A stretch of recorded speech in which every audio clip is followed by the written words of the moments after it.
Good evening viewers, आप सबको आपके डॉक्टर भैया पॉजिटिव इंडिया चैनल में आप सबका अभिनंदन है, अभिवादन है। Welcome all of you. और हमारे साथ हमारे दो बड़े बड़े प्यारे प्यारे भाई हमारे जम्मू एंड कश्मीर के हमारे साथ आज स्पेशल गेस्ट की तरह बैठे हुए हैं। हमारे सबसे पहले गेस्ट स्पीकर हैं माननीय मोहम्मद लतीफ साहब, और दूसरे हमारे हैं इंजीनियर रमीज मलिक साहब। ये दोनों बहुत ही अपनी अपनी जगह पे बहुत अच्छे सोशल वर्कर्स हैं, काफी अच्छी ग्रास रूट लेवल में काम करते रहते हैं। हमारे मोहम्मद लतीफ साहब बारामूला डिस्ट्रिक्ट से हैं और वो सरपंच भी हैं, और हमारे इंजीनियर रमीज मलिक साहब तहसील डंगरपुर की तरफ से हैं। हमारे इंजीनियर साहब रमीज मलिक साहब भी हैं। चलते हैं सबसे पहले हमारे गेस्ट ब्रदर मोहम्मद लतीफ साहब से सुनते हैं आप हमारे दर्शकों को वर्चुअल माइक पर क्या बोलना चाहते हैं। आप लोग आजकल बहुत अच्छे काम कर रहे हैं हमारे जम्मू एंड कश्मीर भाइयों और बहनों के बीच में, तो आप कोई इंटरेस्टिंग तथ्य, इंटरेस्टिंग जो अपकमिंग इवेंट्स हैं, कुछ एक्टिविटीज हैं, हमारे दर्शक को जरा बताएंगे। ओवर टू यू मिस्टर बिल्कुल लतीफ जी। ये बात सही है।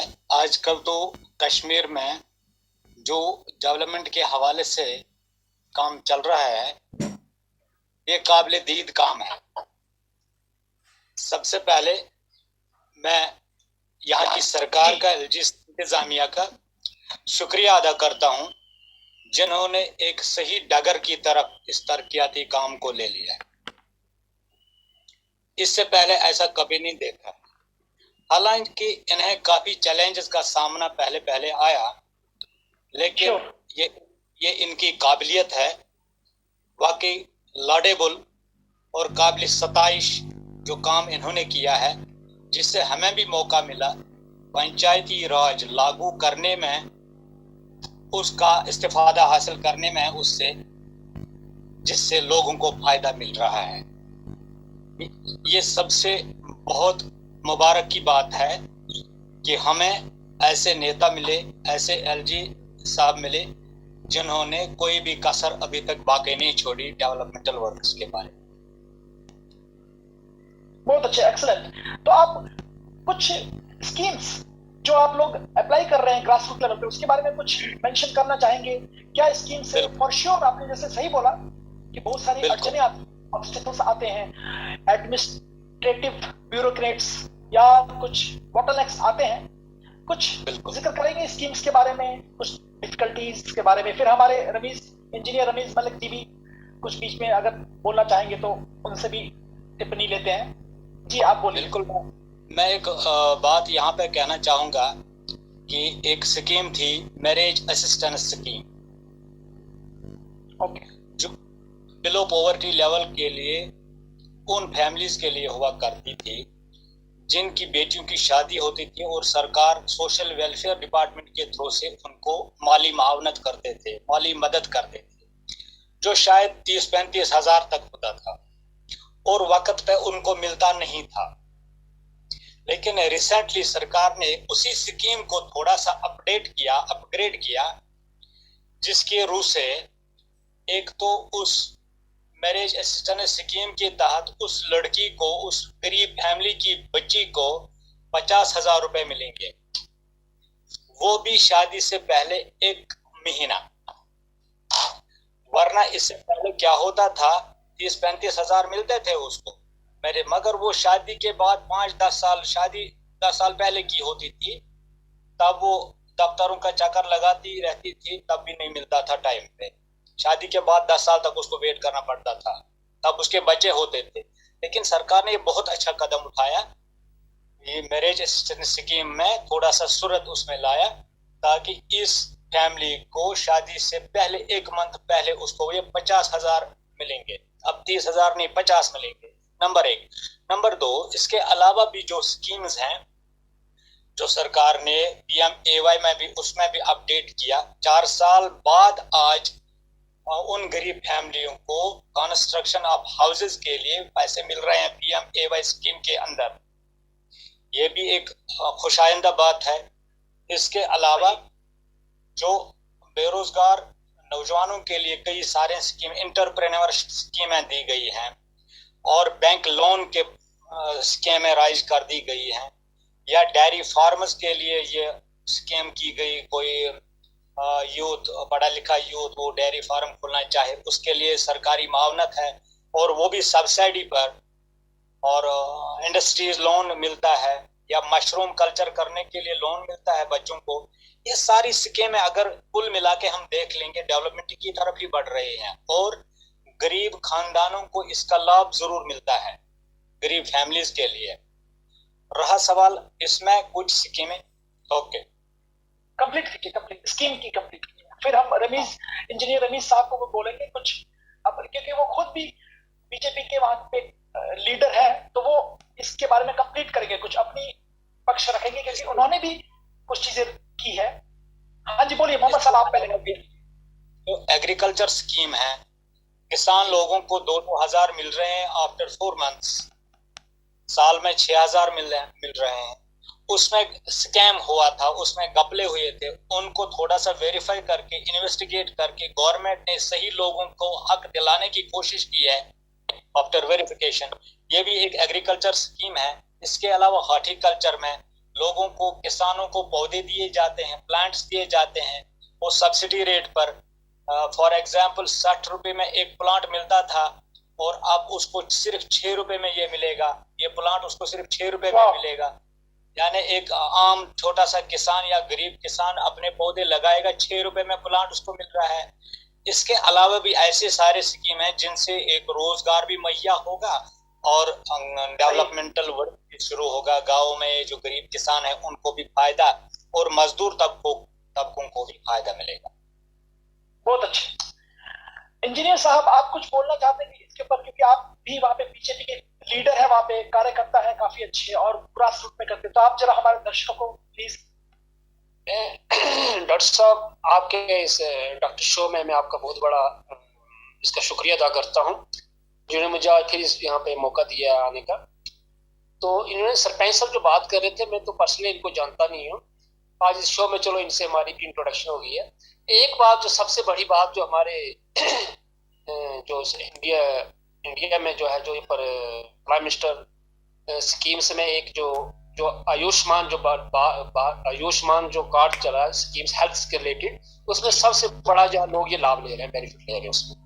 उसमें अमीर से अमीर और गरीब से गरीब जो भी लोग हैं, हर एक के लिए इक्वल इसमें जस्टिस चल रहा है। जो 5 लाख की स्कीम्स है उसमें आप 1 साल तक उसको 5 लाख तक उसको उसकी लिमिट है वो यूज कर सकते हैं आप, जिसमें लोग हॉस्पिटल्स में अपने उस जो कार्ड है, जो आपका आयुष्मान जो कार्ड है भारत के जो मेडिकल का, हाँ उसका कार्ड है, उसमें मैक्सिमम लोग जो है उसमें उसका वो बेनिफिट ले रहे हैं। उसकी 5 लाख जो उसकी लिमिट है। और सबसे बड़ी बात यह है, जो किसानों को जो ये पहले ही इन्होंने बता दिया, जो किसानों का जो मैटर था जिसमें वो हर 4 महीने के बाद उनको 2,000 रुपया आ रहा है, वो गवर्नमेंट हमारी जो है बीजेपी गवर्नमेंट को दे रही है। सबसे बड़ी बात उपलब्धि यही है। तो इसके कारण जो हमारी जितनी भी और आगे स्कीम्स हैं, वो माइनॉरिटीज की स्कीम्स हैं, वो 300 से अबव स्कीम्स जो वो हिंदुस्तान में माइनॉरिटीज के रिलेटेड स्कीम्स चल रही है। ये तो सारी हमारी हिंदुस्तान के पूरी वर्ल्ड को पता है कि हिंदुस्तान में सबसे हमारी एक जो है बीजेपी भारतीय जनता पार्टी है, वो कितने अच्छे काम कर रही है। और उनके नेतृत्व में जो एलजी सरकार है जम्मू कश्मीर में, वो निर्णय उन्होंने लिए हैं, वो कदम उठाए हैं जो इससे पहले 70 साल में कभी भी हमारी गवर्नमेंट नहीं किए हैं। क्यों यही एक उपलब्धि होती है। अगर इन्हीं के कारण ये अच्छे काम कर रहे हैं, तभी हमारी जो 4 स्टेट्स में है जो अदर, तो उनमें हमारी यूपी जैसी स्टेट सबसे जो है वो एक बड़ी स्टेट मानी जाती है हिंदुस्तान में। इसी सवाल पे आते हैं। आपने जब 4 स्टेट्स की बात की, तो आप दोनों से हम बोलते हैं, सॉरी टू इंटरप्ट, मोहम्मद साहब और इंजीनियर रमीज साहब, आपसे बोलते हैं कि ये जो इतने सारे डेवलपमेंट के काम किए हैं और आप लोगों ने ग्रास रूट में, जैसे कि सरपंच साहब ने ग्रास रूट में देखा है और इंजीनियर रमीज जी ने, आपने खुद वहां पे पर्सनली किए हैं ये काम, तो आप कितना फर्क देखे? क्या इसका ही नतीजा है डेवलपमेंट पॉलिटिक्स का, कि 5 राज्य जिसमें अभी इलेक्शंस हुए थे उसमें बहुत अच्छे मार्जिन से 5 में से 4 में बीजेपी सरकार वापस आई अच्छी तरह से, और डबल इंजन सरकार को रीइंफोर्स किया है। तो इसके ऊपर पहले रमीज साहब आप बोलिए, फिर हमारे मोहम्मद साहब आएंगे बीच में, बताइए। देखो, डबल इंजन सरकार उसका एक ही जो है वो मैटर है, जो डबल इंजन सरकार जो दोबारा हमारे हिंदुस्तान में आई है, वो कारण ये है कि सबसे पहले ग्रास रूट लेवल पे काम करना। जो यूपी में जो हमारी जो डबल सरकार दोबारा आई डबल इंजन की, वो उसने ग्रास रूट लेवल पे उन्होंने हमारी योगी सरकार ने जो है वो काम वो किए हैं। ग्रास रूट लेवल पे काम ये किए उन्होंने कि छोटे से छोटे व्यक्ति भी अगर किसी गवर्नमेंट या किसी सेक्टर में जाता है अपने काम के लिए, फाइल्स लेके या डॉक्यूमेंट्स लेके, उसके फाइल्स या डॉक्यूमेंट्स काम वो एक दिन के अंदर लिमिट में होती थी, उसको वो कंप्लेंट उसका आंसर मिल जाता था। पहले की सरकारों में ये होता था कि वो एक हफ्ता 2 महीने कहीं सालों तक जो फाइल जो है वो पेंडिंग पड़ी रहती थी, वो कहीं रद्दी की टोकरी में चली जाती थी, उनका कोई अपडेट नहीं मिलता था। लिहाजा सबसे बड़ा ये उनको ये बेनिफिट मिला है।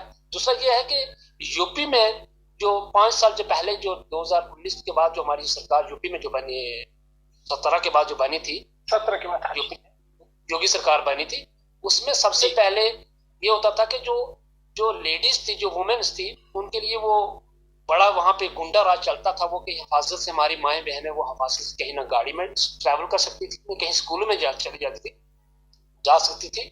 उसका सबसे बड़ा ये जो है ये बेनिफिट्स गवर्नमेंट ने आके चैन किया, वहां पे गुंडा राज खत्म हो चुका है। क्योंकि पहले की सरकारों में वहां पे एक इंसान को मारना ऐसे होता था कि किसी चूंटी या किसी ऐसे छोटे जानवर को कुचल के गाड़ी चली जाती थी। तो अब जब से ये हमारी योगी सरकार यूपी में आई है, तब से बड़ा चेंज हुआ इस तरफ। दूसरी बात यह है कि ग्रास रूट लेवल पे वहां पे यूपी में छोटे से छोटा, क्योंकि वहां पे देखो, वहां पे यूपी सरकार में, यूपी स्टेट में हमारी गवर्नमेंट को सबसे बड़ा बेनिफिट जो मिला है वो इससे बीजेपी की हमारी गवर्नमेंट की तरफ से वो मिला है कि छोटे हर एक इंसान को जो बीपीएल हो, अतुदिया हो, गरीब से गरीब हो, उसको जो है वो गवर्नमेंट ने जो वो अपने बाथरूम्स और टॉयलेट्स को बना के दी है। दूसरी बात ये जो पीएम जो पहले सरपंच साहब ने जो बात की है, पीएमएवाई के केसेस में जो लोगों को मकान मिले, 100 में से 60 और 70% लोगों ने उसका बेनिफिट लिया है, जिसका लाभ वो आज बेनिफिट जो है बीजेपी सरकार द्वारा डॉक्यूमेंट बन के सामने आई है। अब मैं टाइम की जो किल्लत है, मैं ज्यादा डिटेल में बता नहीं पाऊंगा, टाइम कम है, सरपंच साहब भी हमारे साथ बैठे हुए हैं। तो उसके बाद बाकी 3 स्टेट्स और भी हैं, जैसे उत्तराखंड होगी, गोवा, उत्तराखंड जी, ये 4 स्टेटें हैं। ये आपको ये पूरी दुनिया जान चुकी है कि हमारी जो बीजेपी सरकार है वो कैसे उभर के सामने आई है। उसका उभरने का यही एक कारण है कि ग्रास रूट लेवल पे काम करना, जाके हमारे गांव से लेके देखो, मैं एक छोटे से एरिया गांव से बोल रहा हूँ, और हमारे यहाँ पे इतने डेवलपमेंट हो चुकी है छोटी सी तहसील में बीजेपी के दौर में, तो बाकी ना जाने बड़ी बड़ी स्टेट्स में, स्मार्ट सिटी में इससे डबल से ट्रिपल जो है वो काम हो रहे हैं। देखो, मेट्रो के प्रोजेक्ट्स लग रहे हैं, रेल्स के प्रोजेक्ट लग रहे हैं, और अच्छी जो है टेक्नोलॉजी हमारी लॉन्च हो रही है due to the cause of prime minister Narendra Modi ji के नेतृत्व में। और मैं कश्मीर में देखो कितनी अच्छी स्कीम्स जो है वो हमारे एलजी सरकार गवर्नमेंट से काम कर रही है, ग्रास रूट पे काम कर रही है। देखो, डेली वेजेस का जो सिस्टम था वो भी अच्छा किया, वो भी उनकी स्कीम पेंशन, उनकी जो सैलरी थी वो भी बढ़ा दी गई है अभी। तो मैं अब आपको यही बताना चाहूंगा कि हमारी जो बीजेपी सरकार है इसने इतने अच्छे काम किए हैं जो इससे पहले कभी भी गवर्नमेंट ने नहीं किए हैं।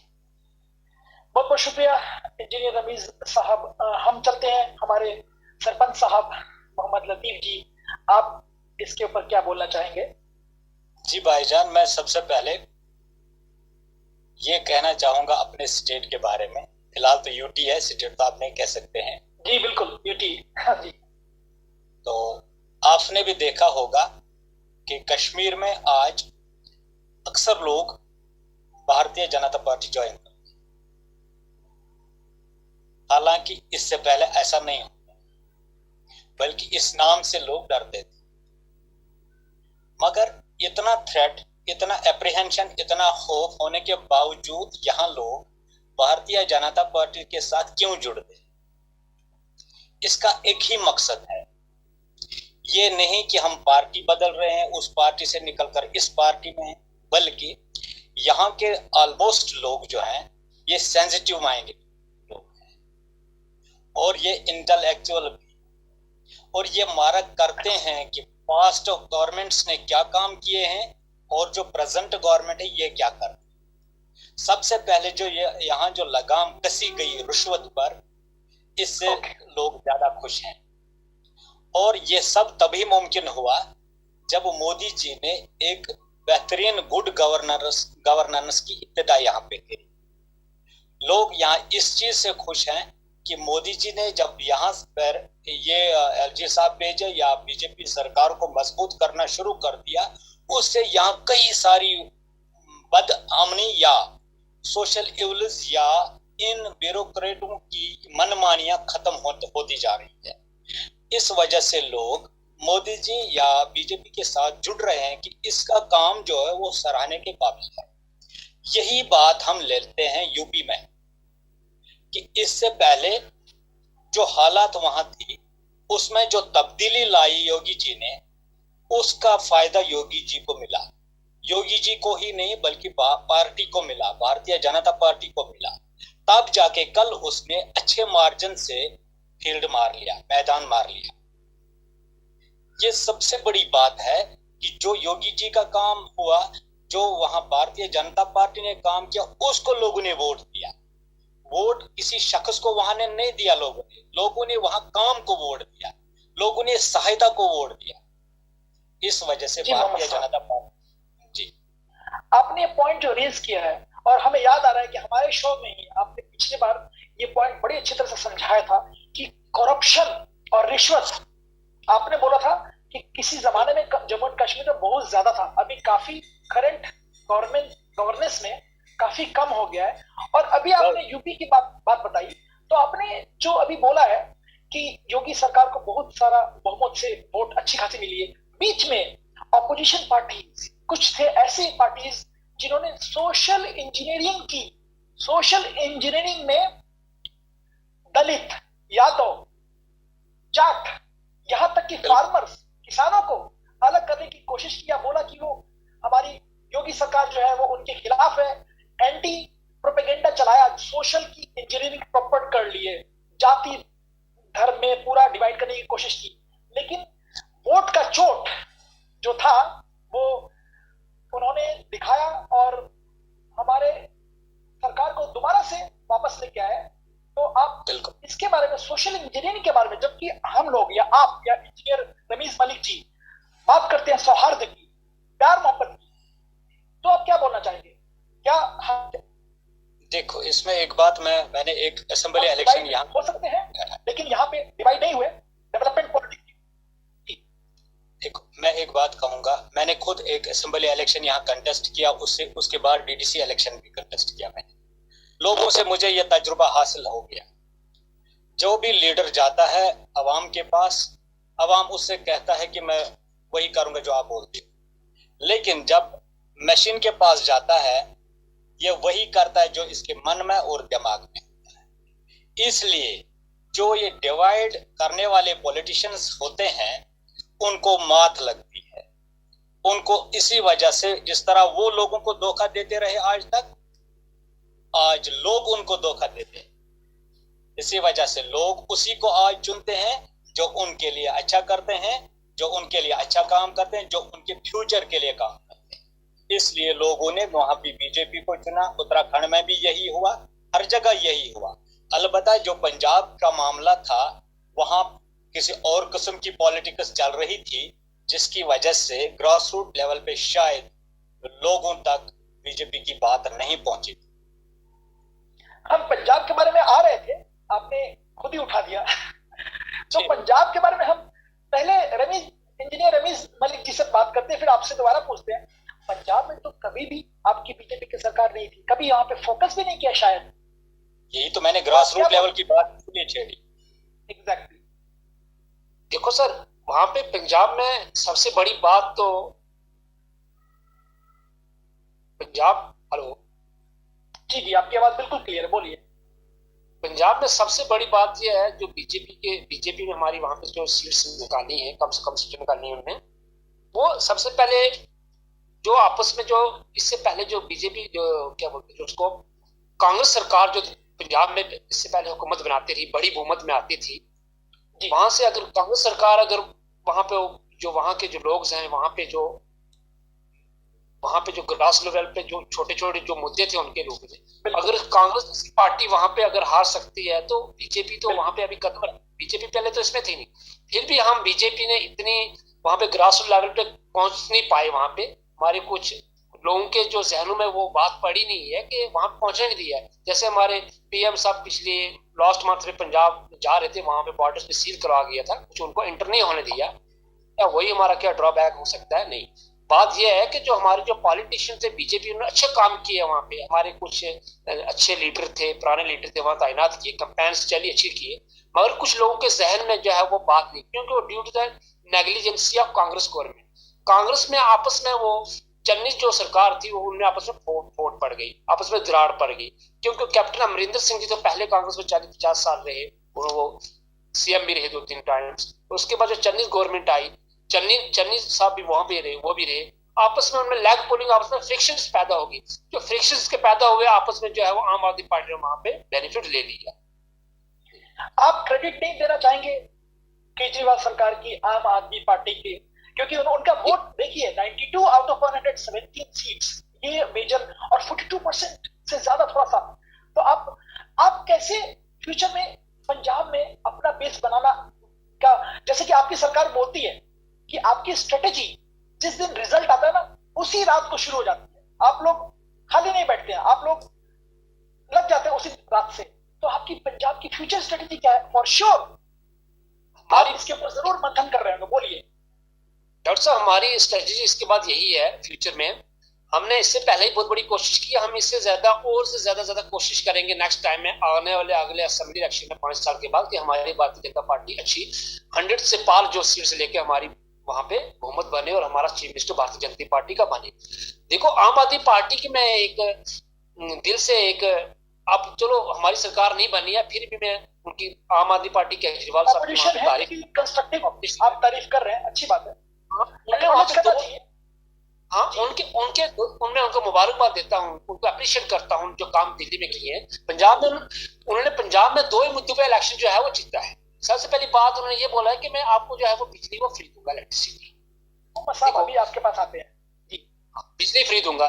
लोग जो पंजाब जो किसान लोग हैं और मैक्सिमम जो मजदूर लोग हैं, उनके माइंड में यह है कि हमारा चलो बिजली का जो उन्होंने अगर बोल दिया, देखो उनको देखा जाए दिल्ली में अगर इन्होंने 2 टाइम सरकार चला रहे, क्या पता इनको देख के हम आजमाते हैं कि हमारे काम करते या नहीं करते। और लोगों का जो उन्होंने बोला है, जो लेडीज का जो दिल्ली में जो है डीटीसी गाड़ियों में जो लेडीज का जो है उन्होंने टिकट्स का जो सिस्टम उन्होंने वो भी रखा हुआ अपने हिसाब से, वो उसमें कुछ कंसेशंस रखी हुई हैं। पंजाब में 2-3 मुद्दों पे जो आम आदमी पार्टी जो है जीती है। अब हमारी भारतीय जनता पार्टी इससे अच्छे ज्यादा और इसको उनके साथ आर्ग्यूमेंट करेगी, अच्छे प्रॉमिस करेगी, और हम कोशिश करेंगे उनसे ज्यादा बेनिफिट जो आम आदमी पार्टी से जो सिस्टम उनका, उनसे हम बढ़ चढ़ के और हम अपनी तरफ से उनको एक ऑप्शन खोला रखेंगे, जिससे हमारी भारतीय जनता पार्टी को आगे आने वाले इलेक्शन में कोई रुकावट न होगी। और इंशाल्लाह हमारी आने वाले इलेक्शन में हम भरपूर तरीके से मेहनत कर भी रहे हैं, और हमारे लीडर जो है वो गाँव हर घर घर में जा रहे हैं, कैंपेन्स कर रहे हैं। तो वही आपने एक बात बोल दी कि आज से जब से भी आम आदमी पार्टी ने हासिल किया, तब से इसी रात से जो हमारी स्ट्रेटेजी जो है वो चेंज हो चुकी है। हम कोशिश कर रहे हैं इलेक्शंस, आने वाले इलेक्शन दौर में हमारी बीजेपी जो है वो पंजाब सरकार में, पंजाब शुभकामनाएं, ऑल द बेस्ट आपको फ्यूचर के लिए। हम सरपंच साहब से पूछना चाहते हैं, सरपंच साहब आप जो ग्रास रूट लेवल में काम करते हैं, आपने जैसे ये मुद्दा उठाया कि ग्रास रूट लेवल में बीजेपी ने पंजाब में काम नहीं किया, आपको क्या लगता है किस तरह से आगे बीजेपी सरकार करे, या आपको कुछ सजेशन देना है अपने खुद के एक्सपीरियंस से, अपने एरिया के, किस तरह से ग्रास रूट में किस तरह से कनेक्ट करें लोकल पॉपुलेशन के साथ? ठीक है सर, बात कहूंगा वो ये कि ये मानना पड़ेगा, दिल्ली में केजरीवाल सरकार ने जो काम किया स्कूल्स के लिए, स्कूल्स को रिनोवेट किया, और बिजली और पानी का मामला वहां पे, लेडीज का मामला वहां पे, उसके लिए जो उसने अच्छा काम किया उसका लाभ उसको पंजाब में मिला। Punjab I think politically it is a political test dose for Kejriwal to win the अगर उसने अच्छा काम पंजाब में फिर किया तो दोबारा उसको जीत हतमी है। अगर अब हमारी इतनी सीटें वहां पे नहीं है भारतीय जनता पार्टी की, लेकिन फिर भी भारतीय जनता पार्टी को एक मौका है वहां पे काम करने का। 5 साल है अभी, 5 साल में वो बहुत कुछ कमा सकते हैं, क्योंकि हर पार्टी का ये मुद्दा होता है, ये तरीका होता है कि वो दूसरी पार्टी की खामियां दूर कर सकते हैं अपने काम से।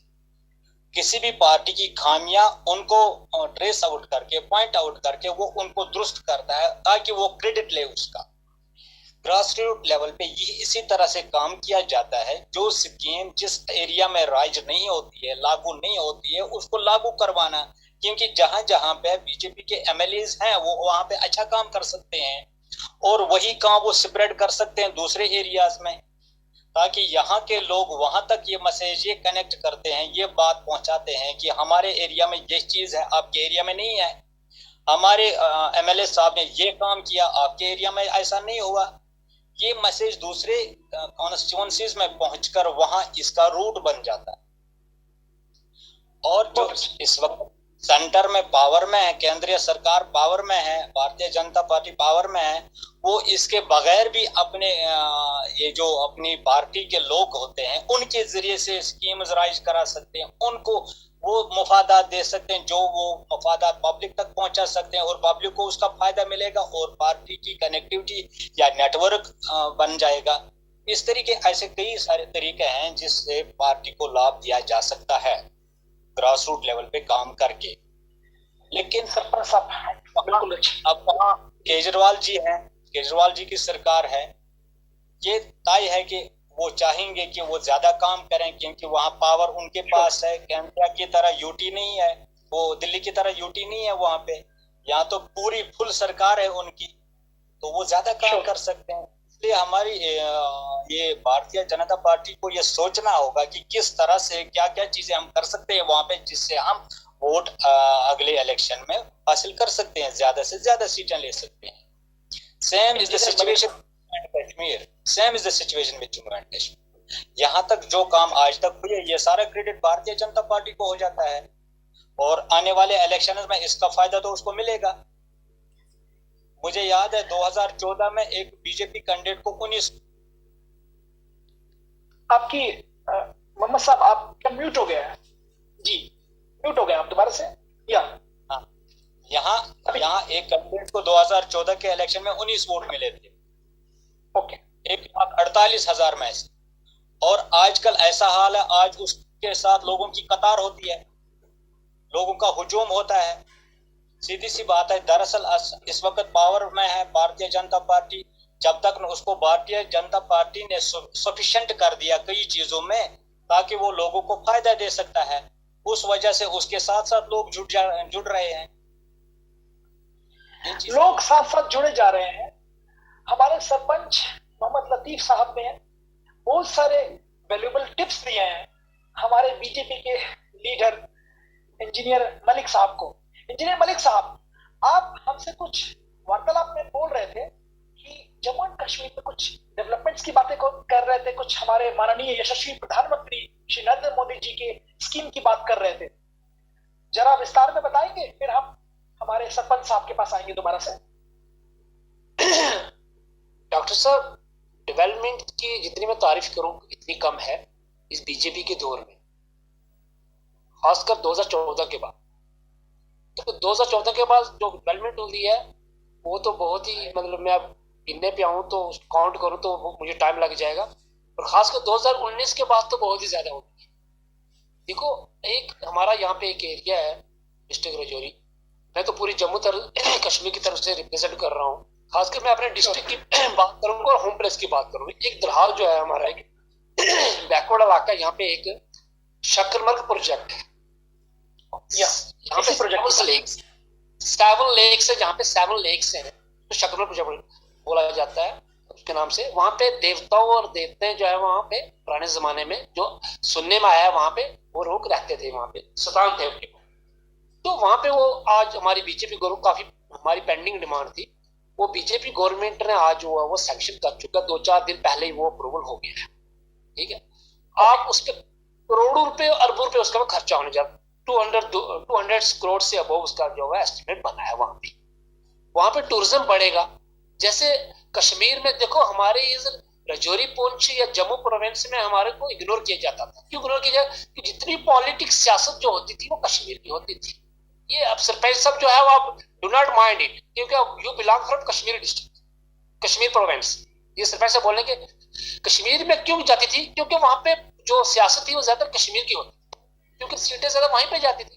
हमारा रजौरी पुंछ का जो है वो जो है टूरिज्म, इतना बढ़िया टूरिज्म है वो कश्मीर, गुलमर्ग और पहलगाम से 16 से कम नहीं, उसके साथ कंपटीशन कर सकता है। एक शकरमल प्रोजेक्ट है, यहाँ से जो हमारी रजौरी जम्मू से है वो 150 किलोमीटर, रजौरी से है वो दरहाल 20 किलोमीटर, उससे आगे 30 किलोमीटर या 20 किलोमीटर आता है शकरमल प्रोजेक्ट आता है, और शकरमल 7 लेक जाता है। वहां पे 7 लेक्स पे जो है वो 7 भाई बहनें थे, वहां पे काल डचनी थी, इसके नाम है। वहां पे वो प्रोजेक्ट जो सैंक्शन किया बीजेपी गवर्नमेंट ने किया, जो हमारी जब से डीडीसी की जो सीट गई है दरहाल से, यहाँ पे 100% मुस्लिम वादिया, हमने भारतीय जनता पार्टी को यहाँ पे डिस्ट्रिक्ट डेवलपमेंट काउंसिल की सीट निकाल के दी है। डॉक्टर साहब वो इकबाल मलिक साहब जो है हमारे, जो है वो हमारे कायद है, रहनुमा है। वो उन्होंने काफी अपने दौर में उन्होंने, जब से वो सियासत में आए तब से उन्होंने डेवलपमेंट दरहाल हमारी को किसी को कोई पहचानता नहीं था कि दरहाल वो है भी या नहीं है। हमारी इतनी ये पीडीपी और एनसी सरकार ने हमें जो है ना, हमारा जो है वो गरीबों का खून चूस के है ना, वो अरब कंट्री में और यूरोप में बाहर में उन्होंने अपनी प्रॉपर्टीज जो बना के रखी है। अब हमारे यहाँ पे लीडर जो लोकल लीडर हैं जनाब मोहम्मद इकबाल मलिक साहब, जिन्होंने आज तक हमारी इतनी कोशिश की है, और हमें आज देखो हमारी रोड की कनेक्टिविटी देखो, पिछली अभी जस्ट 2-3 महीने पहले हमारी जो रोड्स हैं, 4-5 रोड्स हैं वो सैंक्शन हो गई, बहुत बड़ी करोड़ों की रोड्स हैं वो प्रोजेक्ट सैंक्शन हुए हैं नबार्ड्स की और पीएमजीएस वाले। क्योंकि जिस एरिया का कोई अगर रहनुमा लीडर ना हो, वो जो है देश वो तरक्की नहीं कर पाता। जैसे हमारे हिंदुस्तान की बात है, यहाँ पे हमारे इससे पहले जो प्राइम मिनिस्टर वो ना के बराबर होते थे, क्योंकि वो अपनी ऐशो आराम की जिंदगी बसर करते थे, बड़ी बड़ी उनको गाड़ियां मिलती थी, जेट स्कॉट्स मिलती थी। तो बीजेपी सरकार में एक सबसे बड़ी बात यही है, यहाँ पे छोटे से छोटा वर्कर भी वही उसी लेवल पे है, तो बड़े से बड़ा भी वही है। मैं वो शकरमल प्रोजेक्ट की बात कर रहा हूँ। शकरमल प्रोजेक्ट जो हमारा सक्सेस हो चुका है इन द प्रेजेंस ऑफ जनाब डॉक्टर अपने इकबाल मलिक साहब, जो हमारे रिटायर और डीडीसी मेंबर भी हैं, उन्होंने इलेक्शन भी लड़े हैं 2-3, क्योंकि पिछले चोरों सरकारों ने जो वो इलेक्शन जीते थे, क्योंकि अच्छे इंसान को आगे आने नहीं देते। अब बीजेपी जब से आई है तब से सच्चे और अच्छे लोग जो है वो आगे निकलना शुरू हो गए। तो अब मैं सबसे बड़ी शुक्रिया करना चाहता हूँ सेंट्रल गवर्नमेंट को और एलजी गवर्नमेंट को, जिन्होंने हमें एक शकरमल प्रोजेक्ट दिया। यहाँ का टूरिज्म बढ़ेगा, तो यहाँ का जितने भी लोग, जो गरीब लोग जहाँ पे छोटे से छोटे जो बाहर जाके मजदूरी करते थे, वो अब आराम से अपने दिन को अपने पेट कमा के रात को शाम को अपने घर पहुंचेंगे इस प्रोजेक्ट की वजह से। गुड पॉइंट, बहुत अच्छे पॉइंट्स आपने दिए इंजीनियर साहब। जरूर हमारी जनता सशक्त होगी, एम्पावर होगी, और हमारे मतलब कि सिर्फ जम्मू एंड कश्मीर की बात नहीं, पूरे भारत की सेल्फ रिलायंट आत्मनिर्भर और टूरिज्म तो बहुत बड़ा इंपॉर्टेंट रोल अदा करेगा। अब हम आखिरी चरण पे चल रहे हैं अपने शो के। हम अपने प्रिय सरपंच साहब से बोलेंगे कि इसके ऊपर छोटा सा टिप्पणी करें, और उसके बाद हमारे प्यारे भाइयों और बहनों को, देशवासियों को, international as well as national में जो दर्शक है, उनको छोटा सा संदेश आप लोग दोनों 1-1 मिनट का देंगे। जी डॉक्टर साहब, ये जो हमारे अजीज मलिक साहब ने बोला कि कश्मीर में ज्यादा सियासत चलती थी या कश्मीरी सियासत ज्यादा पूरे जे&के में चलती थी, सबसे पहले मैं उनको सियासतदान मानता ही नहीं जिसको पब्लिक के बारे में यूनिफॉर्मिटी ना हो। क्योंकि सियासतदान के लिए हर फर्द, हर कम्युनिटी, हर सोसाइटी यकसा होती है, एक ही होती है। दोबारा से बोलेंगे क्योंकि आपकी आवाज कट गई थी प्लीज। हेलो सरपंच साहब, आपकी आवाज चली गई थी, फ्रीज हो गई थी वीडियो, दोबारा से रिपीट करेंगे स्टार्टिंग से? सॉरी जी। हमारे अजीज मलिक साहब ने एक बात छेड़ी कश्मीरी सियासतदान कि वो ज्यादा तवज्जो देते थे कश्मीर की तरफ। सबसे पहले मैं उनको ना लीडर मानता हूं, ना सियासतदान मानता हूं, ना वो अच्छे पॉलिटिशियन है। वो क्यों? एक रियल पॉलिटिशियन या रियलिस्टिक पॉलिटिशियन के सामने हर कौम, हर सोसाइटी, हर कम्युनिटी, हर रिलीजन एक जैसा होना चाहिए जी, क्योंकि इसके सामने ये पब्लिक का नुमाइंदा होता है, चाहे वो जम्मू हो या कश्मीर हो, ये पब्लिक का नुमाइंदा। इसके सामने यूनिफॉर्मिटी होनी चाहिए, यकसानियत होनी चाहिए, बराबरी होनी चाहिए, जो हमारे लीडरों में आज तक दिखाई नहीं दी। तो फिर कहां के लीडर वो इस कौम के बेमार हैं, मेमार नहीं, मेमार रहबर को बोलते हैं। वो इसको, उन्होंने इस कौम को डुबो दिया, चाहे इधर साइड की पॉलिटिक्स हो या कोई और पॉलिटिक्स हो। इन्होंने कश्मीर, जम्मू हो या कश्मीर हो, इन्होंने लूटा है। इन्होंने सरकारी आप सही बोल रहे हैं, पुराने सरकारों के बारे में आपने सही बोला है, लेकिन सब हम आपके पास आएंगे। इन्होंने दिल्ली से जितने भी फंड्स यहाँ पे आया करते थे, वो कभी पता ही नहीं होता था क्या होता है। एक्चुअली उसमें एक खामी रही है जो 1976 में, उससे पहले यहाँ एक पोस्ट हुआ करता था सेक्रेटरीट में, उसको कहते थे ऑडिटर जनरल। वो मरकजी पोस्ट हुआ करता था, जो सीएम का भी एहतसाब करता था कि अगर फंड्स दिल्ली से आते हैं उसका आप लोग क्या करते हैं। और जब 1976 में शेख मोहम्मद अब्दुल्ला बरसर इक़्तिदार आए, तो उसने दिल्ली वालों को एक कंडीशन रखी कि ये इस पोस्ट को यहाँ से खत्म कर दो, ताकि जो यहाँ की गवर्नमेंट हो या चीफ मिनिस्टर साहब हो, उसका एहतसाब आइंदा ना हो।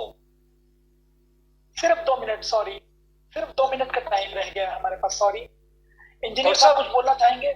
और एक छोटा सा मैसेज जी इंजीनियर साहब, छोटा सा जी। सरपंच साहब को एक बात बुरी लगी, इन्होंने मुझे उसका जवाब जो है वो एंटी दिया है। इन्होंने बोला है कि मेरे लिए कि वो जो कश्मीर की बात कर रहे हैं, जम्मू की, आपके लिए पर्सनल नहीं उन्होंने कहा है, उन्होंने पुराने सरकारों के बारे में बोला है।